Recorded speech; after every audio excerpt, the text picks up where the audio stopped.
श्री सीताराम जी सरकार की जय। श्री हनुमान जी महाराज की जय। श्री गौरी शंकर भगवान की जय। श्री अयोध्या धाम की जय।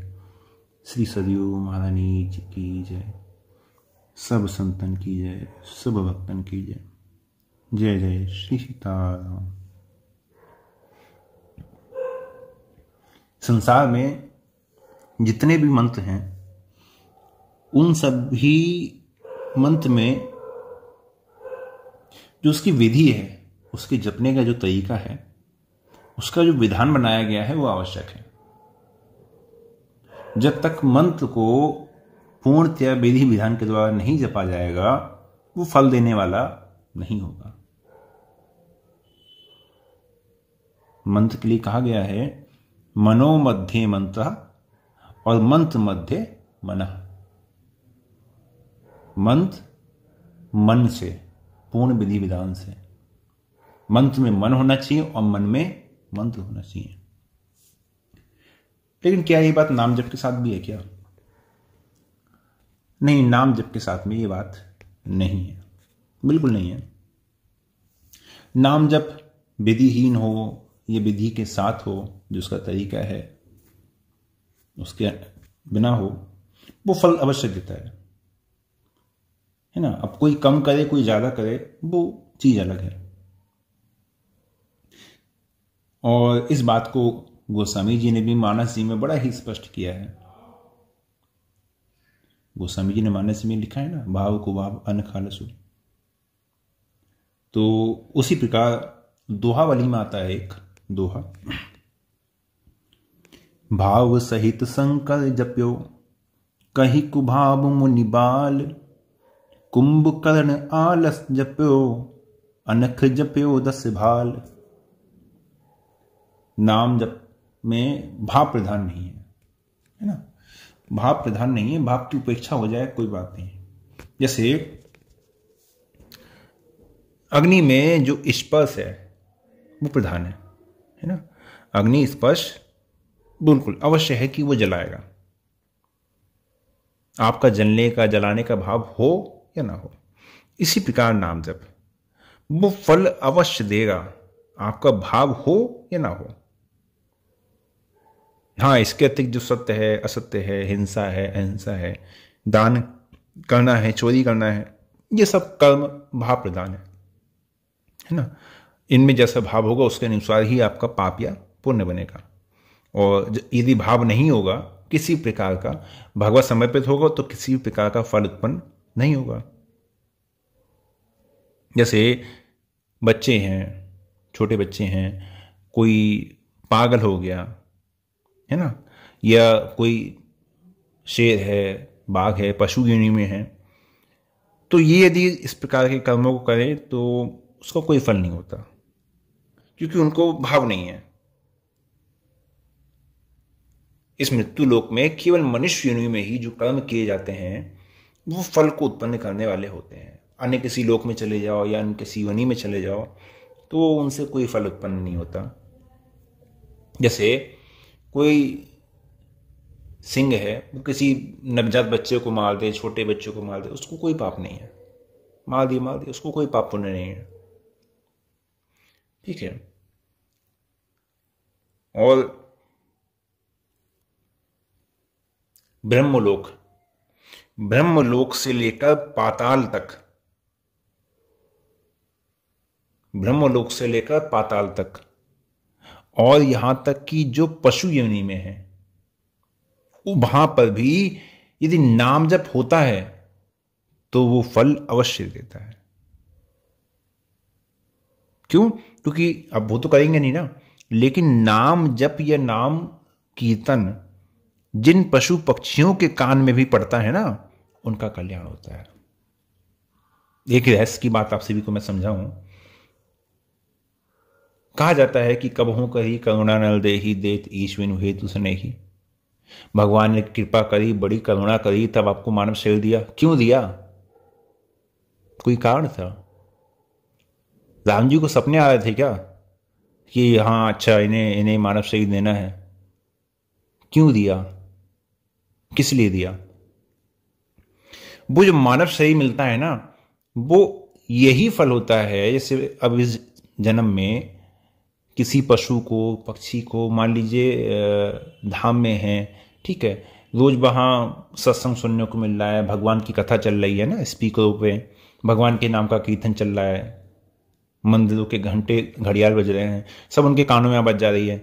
तो वो जो धाम में रहने का प्रभाव है, या जो उस कथा को उन्होंने सुना, भगवान के नाम का कीर्तन रोज सुन रहे हैं, उसका जो प्रभाव होता है, उस प्रभाव से फिर अगला जन्म उनको मनुष्य में मिलता है कल्याण के निमित्त। वो जो कृपा करुणा होती है ना, कबहू करी करुणा नल रही, वो इस प्रकार से होती है। ये नहीं कि आप ठीक है भोग रहे हैं, भगवान ने कहीं से कैसे भी उठा लिया, नहीं। वो जिसके साथ ऐसा संयोग बन जाता है वहां, उसको फिर मानव शरीर मिलता है। चहु जुग चहु श्रुति नाम प्रभाव, चहु जुग चहु श्रुति नाम प्रभाव, और कलि विशेषण ही अनुभव। कलयुग में तो विशेष रूप से कुछ है ही नहीं। चारों युगों के उदाहरण देखिए। सतयुग में अजामिल, जो अजामिल की हम लोग कथा सुनते हैं वो सतयुग की है। अजामिल ने जब यमदूतों को देखा तो उन यमदूतों को देखकर पुत्र को पुकारा, नारायण आओ, नारायण बचाओ। अब लक्ष्य क्या था, भाव क्या था, किसे पुकारा किसे नहीं पुकारा, उससे कोई सरोकार नहीं है। अंत समय भगवान के नाम का उच्चारण किया, है ना, तो इतना ही उसकी मुक्ति के लिए पर्याप्त था।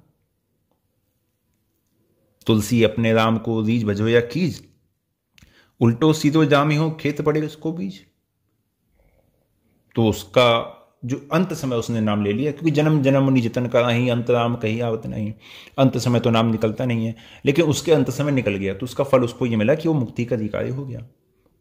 तो नाम जब उल्टा सीधा जैसा जपा जाए फल देने वाला होता है। जैसे बीज है खेत में, उल्टा पड़ गया सीधा पड़ गया, जैसे ही पड़े वो अंकुरित होता ही होता है ना।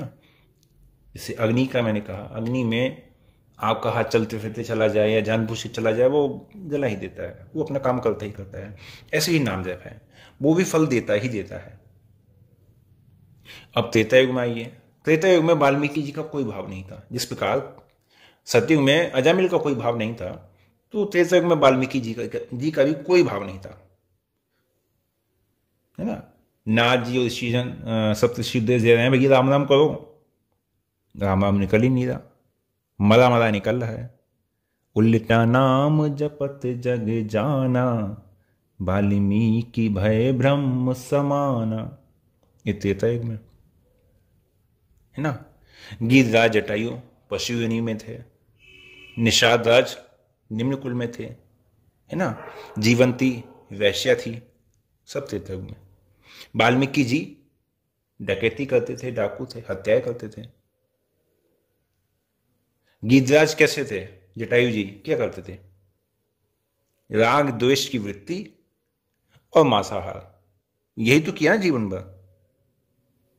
राग द्वेष की वृत्ति, मांसाहार और नाम अपराध, और क्या किया। निषाद राज का निम्न योनि में थे, है ना, निम्न कुल में थे। जंगल से पशु पक्षियों को मारना, उसी का भोजन पाते थे, उसी का भोजन पाते थे।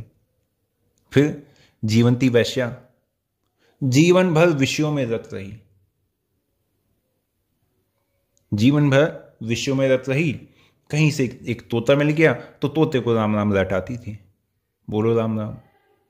तो किसी का भी नाम जब विधि पूर्वक हुआ क्या, कलयुग की छोड़ दीजिए, त्रेता युग में भी जब राम जी का अवतरण हुआ, उस समय भी किसी का नाम जब विधि के अनुसार हुआ नहीं हुआ। लेकिन सबके सब पार लगे ना, कोई छूटा गया, सबके सब पार लगे। राम जी ने नाम की लाज रखी। द्वापर युग में त्राही तीन कही द्रौपदी जी ने भी त्राही अंत समय केवल अपनी जो लाज थी, केवल उसको बचाने के लिए पुकारा था, कोई विधि विधान कुछ नहीं था। केवल अपनी लाज की रक्षा करने के लिए। पहले तो भाई भगवान की शरणागति तो थी नहीं। शरणागति होती तो सीधे भगवान को पुकारते, भाई सभा में सबके आगे जाके हाथ जोड़ो, भीख मांगो, मुझे आप बचा लो, है ना। फिर पांचों पांडवों के सामने प्रार्थना करना, आप बचा लो। तो ये शरणागति नहीं है। शरणागत तो निश्चिंत रहता है। लेकिन अंत समय भगवत स्मृति हुई, भगवान को पुकारा और अच्छा हुई। और कलिकाल में तो नाम जापकों की भरमार है, एक से बढ़कर एक। और उसमें भी यदि नाम जप विधि के बिना भी हो रहा है तो भी कलिकाल में केवल नाम जप से कल्याण हो जाने वाला है। उच्चारण भले ही ना आता हो कैसे करना है, भले ही लक्ष्य ना पता हो कितना करना है, कब तक करना है, कोई लक्ष्य नहीं है। भले ही मन में मलिनता है, संसार के विषयों में, भोगों में मन सहजता से चला जाता है, मन मलिन है।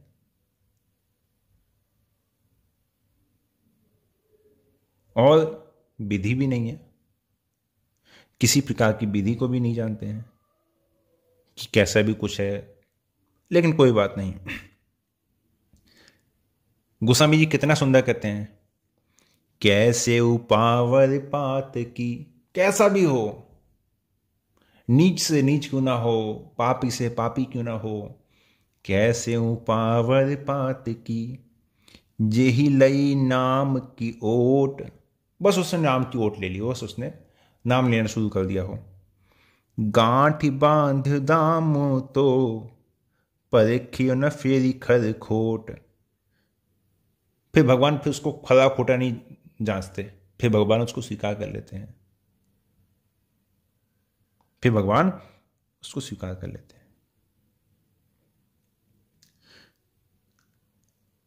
नाम के विषय में जैसे कहता है ना, कहा है ना गोस्वामी जी ने कि कहूं कहां लगी नाम बड़ाई, राम न सके नाम गुण गाई।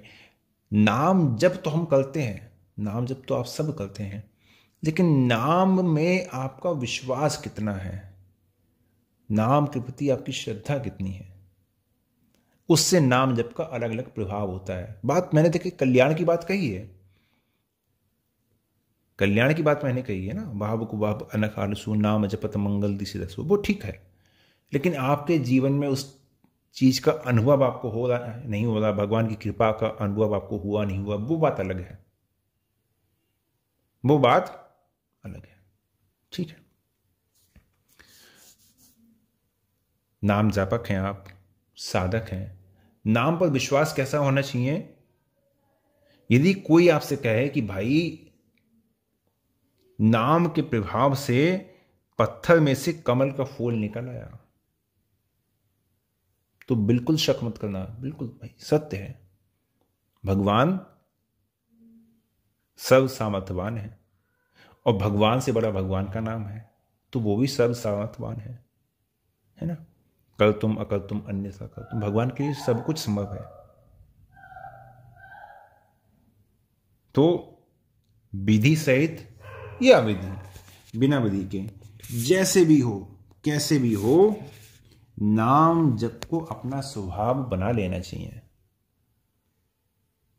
समझे ना, विधि सहित या बिना विधि के, मन से या बिना मन से, आलस से या स्फूर्ति से, जैसे भी हो, बस नाम जप को अपना स्वभाव बना लो। किसी प्रकार से बहाने से नाम जीवा से प्रकट होते रहना चाहिए, नाम जीवा से निकलते रहना चाहिए। और जैसे मैंने कहा कि सतयुग में, त्रेता में, द्वापर में, कलयुग में, सब जगह कहीं पे भी विधि की प्रधानता नहीं है। भक्तों के देखिए उदाहरण से समझाना, कहीं पे भी विधि की प्रधानता नहीं है कि नहीं विधि से करना ही करना है। जीवन में भले ही अनुभव नहीं हुआ, लेकिन अंत समय कल्याण अवश्य है। जैसे जीवंती वैश्या, जीवन में भले ही अनुभव नहीं हुआ उसको, जीवन में तोते को नाम रटाती रही, जीवन में भले ही कोई अनुभव नहीं हुआ, है ना। कोई ऐसी नहीं है कि कोई शरीर में कपाहट होना और जो है कुंडली नहीं जागे, तो ये सब फालतू की जो सब ये सब बातें करते हैं ना कि शरीर कांप रहा है और जो है आंखों के आगे अंधेरा छा रहा है और प्रकाश, ये सब बिल्कुल फालतू की बातें हैं। खुद को मूर्ख बनाना है, कुछ नहीं है। समझे ना?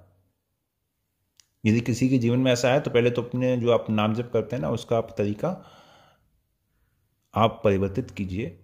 नाम जप है, नाम एक पुकार है। जीवन में आप अपने पूरे दिनचर्या में कितनी बात बोलते हैं, कितना आप दूसरों से संवाद करते हैं, कभी क्यों नहीं कांपे आप? नाम जप के समय आप क्यों कांपने लगते हैं? है ना?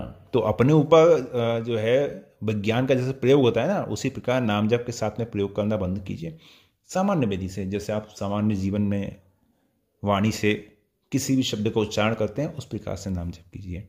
और नाम जप को अपना अभ्यास बनाइए कि नाम जप जीवा से होता रहे। ठीक है, और आज के लिए यही विश्राम देते हैं। जय जय श्री सीताराम।